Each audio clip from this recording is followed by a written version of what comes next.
Shalom, hello, this is Rabbi Johnny Solomon. I am privileged to teach at Midreshet Lindenbaum, and I'm most certainly privileged to be contributing to this special evening of learning in honor of Rabbi Shlomo Riskin's 82nd birthday. We wish him health, and we wish him the opportunities to teach us more Torah, in addition to so much that we've learned from him through those many, many years. This evening, I have the privilege of talking about a topic close to my heart, because in addition to teaching at Midreshet Lindenbaum, I am what I call the virtual rabbi. I'm a rabbi to those without a rabbi, and I provide online spiritual coaching, halachic consultations, and one-to-one learning to men, women, and couples. And what I'd like to do in this session is share with you some take-homes from the sessions I've had from members of the Modern Orthodox community, the spiritual coaching sessions I've had with them, from which I've learnt about issues that they're confronting, and I think issues that our community is confronting. And having given that introduction, let us begin. We begin with a Gemara in Masechet Brachot, where we're taught as follows: Arbaat tzrichim chizuk. 4 things require chizuk. They require strengthening, they require encouraging, they require coaching. What are these 4 things? Torah, that is the study and observance of Torah. Ma'asim tovim, the performance of good deeds. Tefillah, prayer. And derech eretz, things relating to our occupation, our work life. All these 4 things, which really compose the great majority, if not the entirety, of a Jewish life, all require chizuk. They all require further bolstering, further encouragement, further coaching. As Rav Aaron Lichtenstein says, every person, no matter what he does, needs chizuk in order to perform his or her work in the best possible way, both quantitatively and qualitatively. We all need chizuk. And I believe it's important to begin with this point in time, because though I may have certain clients who seek spiritual coaching, we all need coaching. We all need guidance. And what this Gemara says is we all need forms of spiritual coaching. But having explained that, how does this particularly relate to the modern Orthodox community? Well, let's actually look at the introductory words of Rabbi Riskin in his beautiful book, The Living Tree. Because there he explains to us, in many ways, the great opportunities as well as the great challenges of the modern Orthodox lifestyle. As he says, I do not believe that modern Orthodoxy is by definition Torah light or Torah less. It does not imply less commitment to Torah study, less commitment to communal prayer, or less commitment to modest dress. On the contrary, if one is living in Mea She'arim or Borough Park, one will probably remain an observant Jew even without praying several times a day or dedicating specific times to Torah study. But it is the individual who works in finance on Wall Street or in high-tech in Tel Aviv. It is a person who spends most of the day in a physics lab or in a hospital operating theatre who desperately requires the daily regimen of prayer and Torah study to keep him or her anchored and mindful of the Jewish values and ideals which are the ultimate purpose of our nation.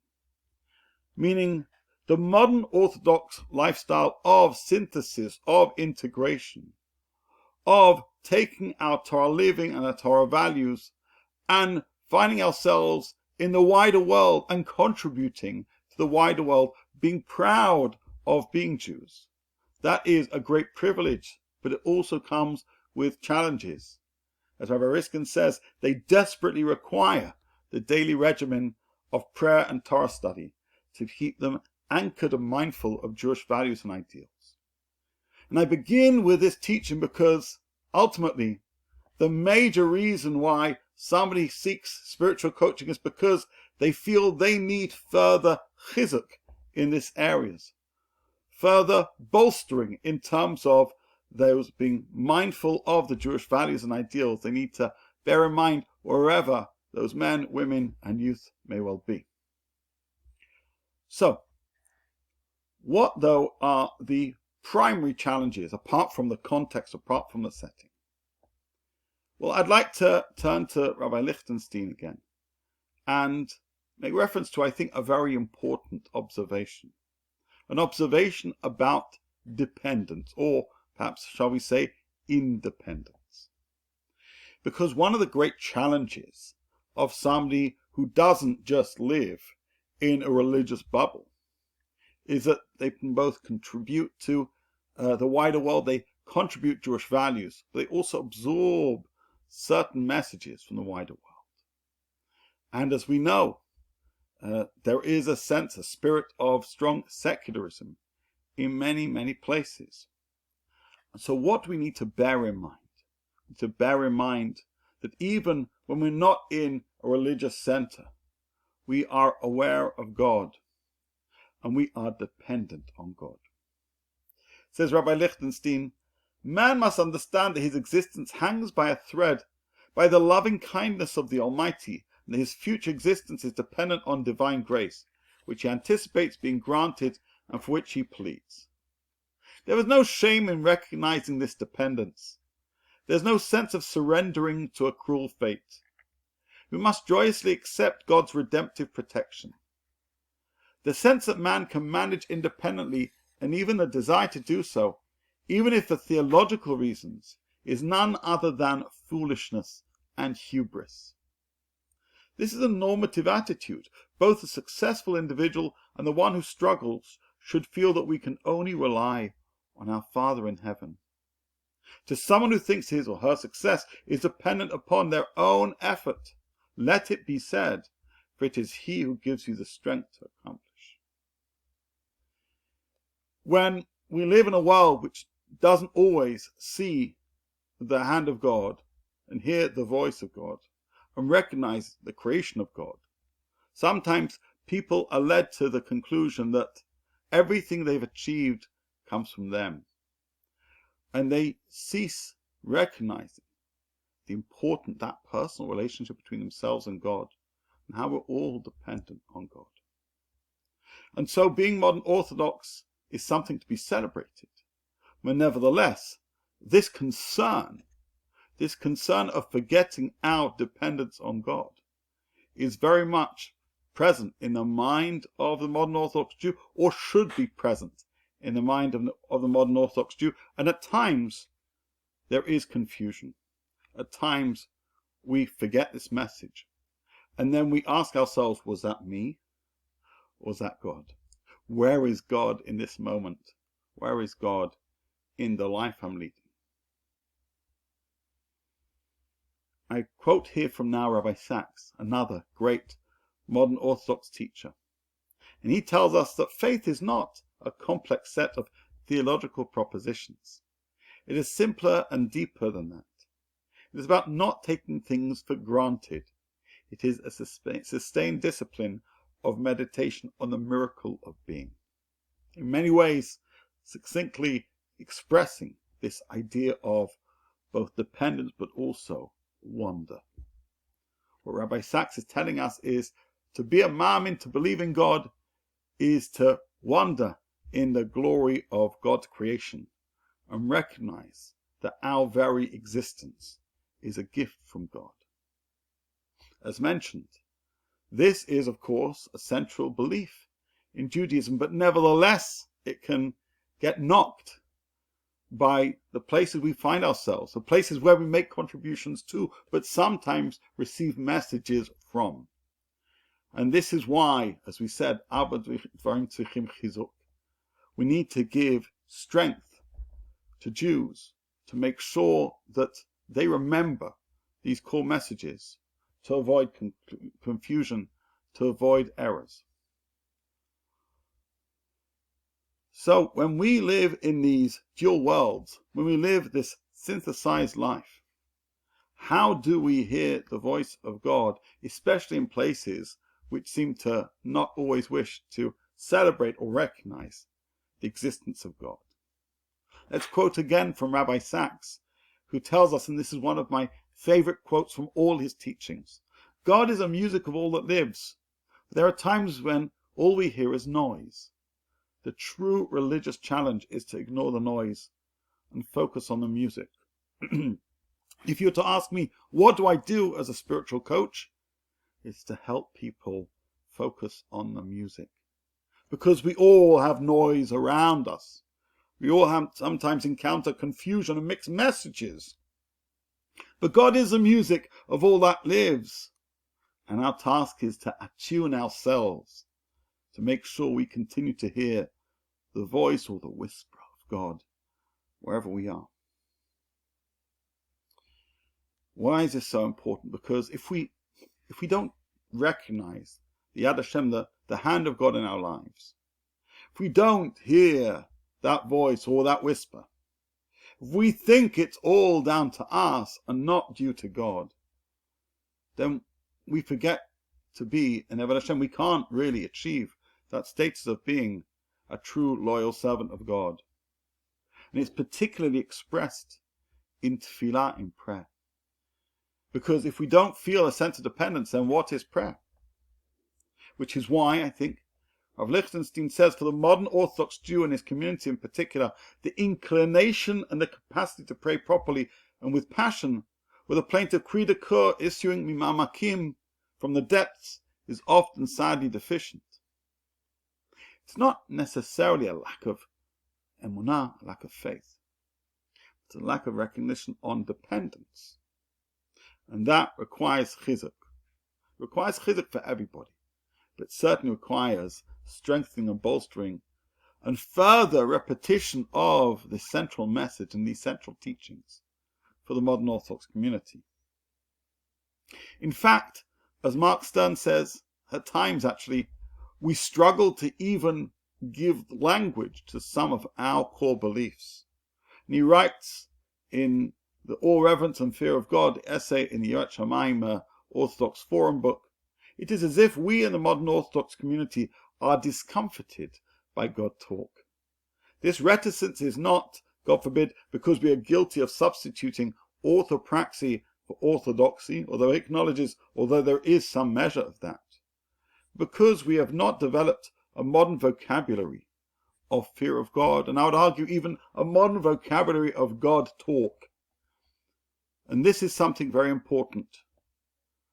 Many other Jews have a whole otzamilim, a whole vocabulary describing God talk.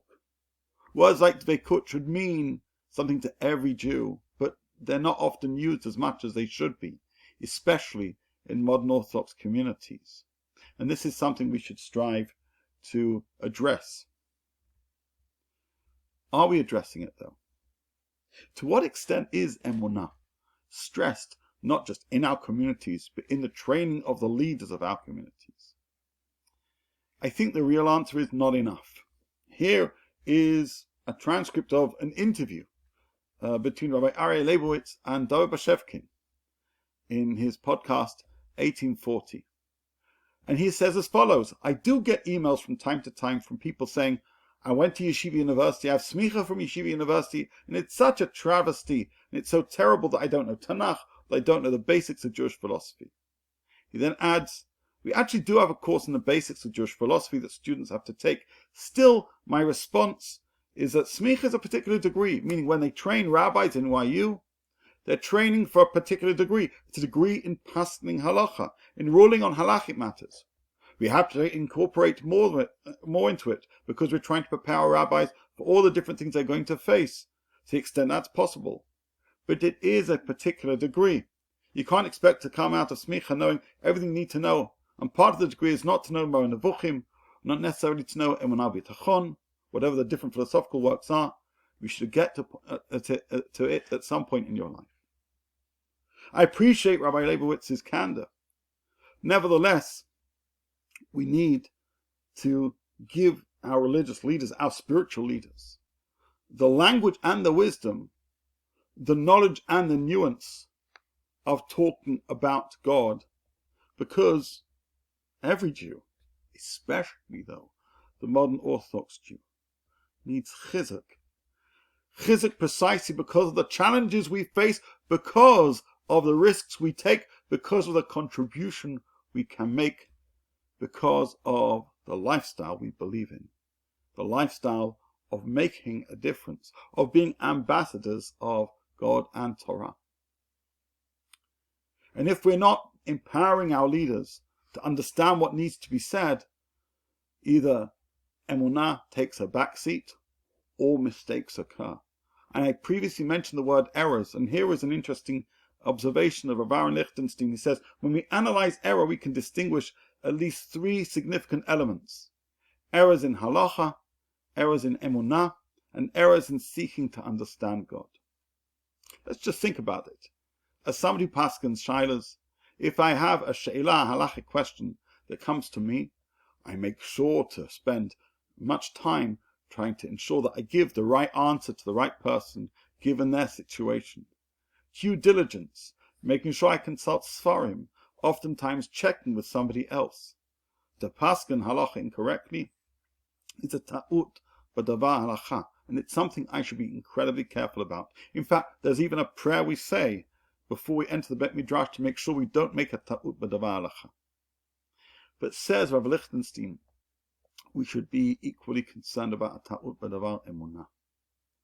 What I've found from my clients is that there are numbers of modern Orthodox Jews, and not of course just limited to this community, but that is what I'm speaking about now. Numbers of modern Orthodox Jews who have errors in emunah. And this affects sometimes how they deal with difficult, sometimes heartbreakingly difficult situations. And it's essential that we do increase our God talk, our emunah talk. It's essential we attune members of our community and empower and train leaders of our communities to help hear that voice of God, to help hear the music.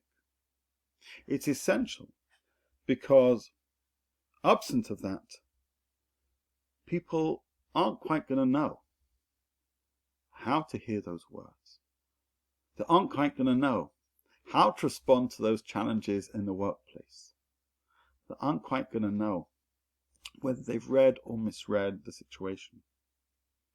With that in mind, I'd like to turn to an exquisite piece of writing of R Riskin, which he writes at the beginning of his beautiful book, Listening to God, which I've read many, many times.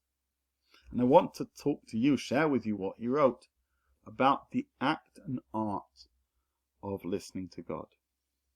He says, the most important challenge before each of us is sensitizing our hearts, our minds, and our souls to be able to accept the divine emanations from wherever they may be coming. We learn from Moses that God can sometimes communicate to us from a lowly prickly thorn bush. We learn from Bilam that God can even communicate to us from the mouth of a donkey. Rabbeinu Tzadok, the famed pre-Tzaddik of Lublin, records how he learned one of the most important lessons of his life from a Gentile Polish peasant, who asked his help to gather the hay that had fallen to the ground when his wagon collapsed. "I can't," said the pre-Tzaddik. "You mean you won't," said the peasant farmer. "If you wanted to, you'd be able to." What an important lesson he felt that God had taught him through the mouth of a Polish peasant. R Riskin continues, and I jump here a little bit to the end. The world is filled with God messengers and God messengers. We're there to communicate with and direct us. Our challenge is to accept their teachings and hear their words. And what I think I'm trying to say here is, in our community, we need to do more to sensitizing our hearts, our minds, and our souls to be able to accept those divine emanations, especially because of what the modern Orthodox Jew does, especially of where they are, especially by virtue of what they contribute. What's remarkable is we have extraordinary teachings from these great modern Orthodox teachers I've listed, Rav Lichtenstein, Rabbi Sachs, Rabbi Riskin, and yet we often don't spend enough time meditating on them, which helps us understand how to continue to be an enriched and dependent relationship with God. As mentioned, perhaps it's to do with our leaders and the underemphasis of emunah. Perhaps it's because even when our teachers speak of emunah, they make errors because they haven't spent enough time thinking of these issues. There's a whole gamut of reasons why this may be the case. What I do know, though, is when I meet clients, modern Orthodox men, women, and couples, at different junctures in their life, perhaps because issues arising in their family, their workplace, issues perhaps relating to health or faith, there's confusion. There's a lack of clarity. Of course, we don't know things for sure. We don't presume to have all the answers. What we do need to do, I think a little bit more, is teach the art of sensitizing our hearts, our minds, and our souls to be able to accept the divine emanations. And I think this is what Rabbi Riskin has modeled to all of us through his leadership, through his teaching, and through his writings, such as this wonderful book, Listening to God. He's shown us how to do this. But this is something we all need to do. It's something we need to do more, and probably better. Because as the book Listening to God demonstrates, there are ways of seeing the events that take place in our life. And if we hear those events as being a communication from God, we know to respond. But if we don't see that way, we don't hear the music, we just hear the noise, then the opportunities can be lost. So I conclude this session by saying we need to listen to God more. We need to talk about God more. We need to think about how we teach about God and faith in God more. Why? Because we need it. Because we need it because of where we place ourselves. Because we need it because of the mission we set for ourselves. Because we need it because we can be the mouthpiece of our tradition in the wider world, and we should be. But to do that, we need to listen to God. We need to ready ourselves to be able to be cognizant of our perpetual relationship and dependence with God, personally and collectively. And in so doing, we can be a credit to ourselves, our community, our people, and our Creator. I wish you well, and Chag Sameach.